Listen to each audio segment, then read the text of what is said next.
All right, welcome back. Welcome back. So, for my own, I told you earlier, I said I'm a little bit indifferent with regards to any of these people. But the thing I'm fighting for is for the new generation to take over. A lot of these people that are running the show, either we're talking about in America or we're talking about in Nigeria, a lot of these people, they belong to the old generation. They should have retired literally 30 years ago. As in, someone like Buhari became the president or whatever you want to call it, head of state, when he was in his 30s. And Yeah. so we are having just we're pushing this, and eventually, if we don't start curbing it, we're gonna have 120-year-old people running the show, and we can't keep having it. There was a recent president that passed on recently who was there. I forgot what country that was in Africa, who was there for like 38 years or something, so or something ridiculous like that. You're back. Can you hear me clearly? Let's Yes, make sure. I can hear you. Okay, all right, good. So, right now we want to talk about this 14 days left. We're moving towards the Harris and Trump election thing that's coming up, and there's a report that was published on New York Times. I want to read just a short excerpt of that, and then I want to hear your take on what you feel. 14 days coming very soon to this. So, according to this New York Times report, it says Vice President Kamala Harris has made a notable shift. Hold on one second. Let me just make sure I put this on screen. Notable shift in strategy to paint Donald Trump as unfit and Mhm. dangerous as Democrats grow anxious about the closeness of the race just 2 weeks out. With the presidential race a dead heat 2 weeks before Election Day, Vice President Kamala Harris is moving aggressively to make sure voters in the battlegrounds remember precisely why they rejected Donald Trump 4 years ago. Gone is the euphoria of her joyful first weeks as the Democratic presidential nominee. She is no longer trying to diminish the former president. Now he looms large, literally. And I quote, "See for yourself," she told the crowd in Ashwaubenon, in Wisconsin. Jesus, never seen that town before. In Wisconsin on Thursday, gesturing to two large television screens installed at the rally. "Let's roll a clip." The video screens lit up with a 40-second montage of Mr. Trump bragging about overturning Roe v. Wade. All right, so here's my thing. I was talking to same colleague friend of mine last night. I was telling him, like, he was talking about fairness when it comes to power. So I was like, can you stop? There's no such thing as fairness in power. Okay. They were talking about the tussle between Russia and the NATO and the United States. I said, this is a vicious fight. I'm realizing that even in my own personal life, right? That is Mhm. where may the best player win. You can't be pulling like she needs to start pulling out all the stunts. For me personally, I think I need a young generation there. A lot of people are talking about policies, that he has better policies. I said, listen, you're talking about the I understand that policies on paper is like a big deal to people, but a lot of these people are not going to be affected by policies in short term. What's And, going to and be really, and really, when some of these people talk of policies, Mhm. Donald Trump himself never honed up to having any policy. What he spoke of is a concept of a policy. For example, like Mm. former President Barack Obama said, if you were given an assignment to turn in by your university professor, tutor, or whatever, and then you Mhm. come back, oh, where is the assignment? You are telling him, oh, ah, I have a concept of the assignment, but where is the An, assignment? an idea. An idea. But where is the idea? Is it articulated? Without beating around the bush, we see a clear difference, remarkable difference between Kamala Harris and Mhm. former President Donald Trump. She is doing everything, but the average American voter is always like Oliver Twist. They would demand for more. Oh, she's Well, she not needs to hit harder, sir. That's what I'm saying. That's what I'm getting at. She needs agreed, to and hit harder. she's doing her best. Mhm. Like you said, she's supposed to be a joyous campaigner, a joyous uh, traveler concerning this race. You don't want her to, suddenly take a flip and begin personality. She's already doing enough. In fact, crossing the line that she initially would not cross. Now Well, the Painting game him is the game. She as needs to hit harder personally at a personal it is level. true. Like you said, like you said that even in our personal lives, these struggles. I mean, you said something. Maybe you are being sarcastic about it. Maybe you are trying to somebody twist it out of something for you. Or it is then you know that this is really for Yeah, you. This is ruthless. real life. Yes. This is real life. Yeah. That you think you are joking. Some people are not taking it as a joke with you. And No, so this is not a joke. I understand what you say that this must be the political battle of I mean the life of all of us. Of our lifetime. But Yes. for our lifetime. Yes. But she should also get so personal and lesser focused on what needs to be done. But it is true that everybody is talking of a dead eat stuff. But Mhm. I'm increasingly getting so optimistic that she's going to clinch this. Just that it will be very close. How close? Honestly, I wish I have the crystal ball. We don't Allah to know. tell you. And let's not And forget, the game is the electoral college, not whatever we fantasize about. that is why you see this guy is almost campaigning by himself. Like the montage on Benon that you just spoke of, where he was glamorizing Roe v. Wade. Today, he is trying to rework all that to make himself look like the father of IVF. He was this, he was that. Simply flip flopping on all these ideas. Mhm. These things, these are dangerous ideologies that he marketed in the past. It's haunting him. It's even enough that all these things can be pushed in his face. It looks so ugly to him, and then he's trying to rework it. Then you will know that he's really under enormous fire, and Well, it's so let intense. me give you a news flash. Let me give you a That news flash, sir. You see, I'm like Kamala. I'm not joking. I'm not being sarcastic. I'm not Kamala. I'm diplomatic. I'm speaking a lot of English, right? And diplomacy is. yeah. But the flip side is we're talking about Trump. A third grader can understand what Trump is talking about, even if it's useless.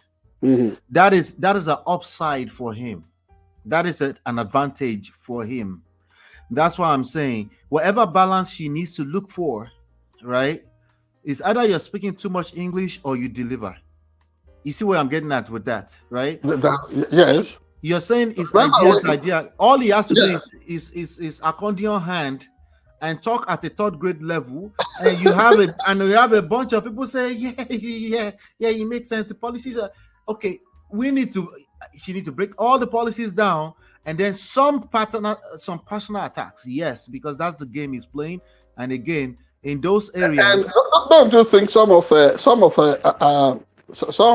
associates, like former President Barack Obama, is already doing that? For example, I people think I forgot. love that. I think I love that. Yeah. Yeah. For example, people forgot that Donald Trump really did not do much other than to inherit the overkill of works Yeah. done that got carried out by Barack Obama while in office. The rollback, and you're talking of, I mean, several jobs back to back while Obama was in office. That was what rolled into the years of Donald Trump, and everybody forgot that he virtually did nothing other than sitting at his refurbished General Post Office within the precinct of the White House in D.C., built Mhm.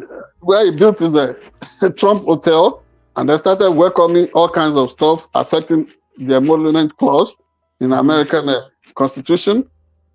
I mean, personally benefiting himself and his family Yeah. with the first office until Obama came in now, reminding all of us how that was and how that was his legacy. Yeah. People had forgotten. And the likelihood is that the little gains that we have made this Biden Harris years, if this guy accidentally crashes into the Oval Office again, oh no. Let me It's give you another angle in about 60 seconds so we can wrap this up, right? thank you. You see, I was watching Dr. Damage's Jackery, Yeah, what's his real name? They I did like forgot. a debate between him and Adiola Fayo on Adiola Fayo's platform. And a That's right. lot of the people that were Kamala Harris supporter, what they were doing is they were attacking anybody who is a Trump supporter. I think that's the wrong angle. I think if you want to attack personally, attack Trump at a personal Himself. level. Don't attack people supporting Trump, because we lose. What happens is that it comes off as emotional, right? But if you attack the character of You focus on the main dramatic personality that is yes, Donald Trump himself. yes, That's why I said you have people saying, before you say that, sir, you have people saying you should be, if you're a Nigerian, if you're an African supporting Trump, you should be ashamed of yourself. That's not sure. necessary. Uh-huh. But attack Trump himself, so that the people that are going to vote for him can see what you are looking to get them to do. Not attack, because when you attack them personally. But really, would you blame the average African immigrant? We are escaping spectre of dictatorships, militarism, and what have you. And here you find a 78-year-old man who had, led insurrection, coup plot. How do you want us to get attracted to that kind of person? How I want us to is, don't use the word blame, but attack it from a place of strategy. We need to be strategic about this. The way I've just positioned it, does it look strategic to you? No, not you personally. I'm talking about the. I know. People, right? I know the point you're making. But what I'm telling you is that it has to be emotional and everything for the average African immigrant. This is a guy about attacking Trump's this is a guy that want to empty the entire United States of immigrants because of certain, wrong notions upstairs. When he throws all those people out, how is he going to get the system running? And the air is it. Forget about the showmanship of going to McDonald's to serve others and what have you. He wouldn't be able to do this work. He would not be able to do that kind of work. He and his fellow travelers would not be able to handle it. So this country, as a nation of immigrants, needs every end to be on deck so that we can get to that next level, if not the ultimate utopia. This is what this is about. And so you can't blame the average African if we choose to be emotional about it or emotive, whichever way. All right. So there's one main point here that I want us to round this up with, right? You see, the young generation is what we need in that office, particularly for this reason. We have a better tendency to listen, not because we have the best policy. That generational shift, there must also be that paradigm. You said? Yes. We have a better there tendency. That generational shift, there must also be that paradigm shift. Yes, paradigm shift. So can you hear me in real time? Let me just make sure in real time. Yes. Okay. So we have a better tendency to listen. There's no one candidate that has the best policies. It just doesn't exist. But the whole idea of this is that people can adjust in real time. People can adjust to change without pushing. The older generation, they struggle with change. They struggle with change, even as simple as fashion, even as simple as way of life, even as simple as how we understand religion or politics. The older generation, including me, the older we get, the more we struggle with change. So we can't go in the direction of people are getting older and older in office. But know what, Ola? Yeah. Know what, Ola? Inevitably, change will remain the only thing that is permanent about us as human beings. Exactly. But we don't want change coming for us from a blind spot. We need to be intentional about how we undo change. That's right. Yeah. Whether we are intentional about it or not, change will come. It is simply existential. Absolutely. Yeah. Thank you. Thank you for engaging me heavy. You see, I was very engaged on that one today. Yeah, I love it. But you know, you are deeply intellectual, and nobody should expect anything less.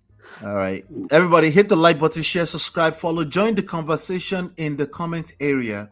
We want to know what your thoughts are about this election that's coming very, very close, 14 days away.